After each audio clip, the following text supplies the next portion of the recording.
ఒట్టిగా దేవుడు మందిరానికి వచ్చి వెళ్ళిపోవడానికి వెళ్ళారు.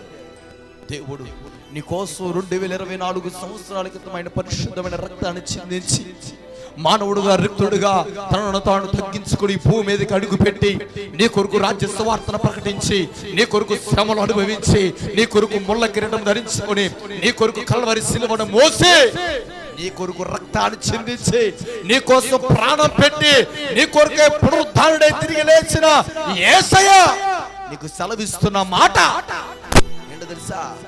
నువ్వు ఆ రీతిగా బ్రతకడానికి వెళ్ళలేదు. అందుకు కాదు నిన్ను నీ రక్తంలో కడిగి నిన్ను పరిశుద్ధపరిచింది నిన్ను. అందుకు కాదు, నువ్వు వాడబడాలి, నువ్వు చిగురించాలి, నువ్వు ఫలభరితంగా మారాలి, నువ్వు ఆశీర్వదించబడాలి, నువ్వు దీవించబడాలి, నువ్వు ఒక ఉన్నతమైన స్థానంలో నిలబడాలి.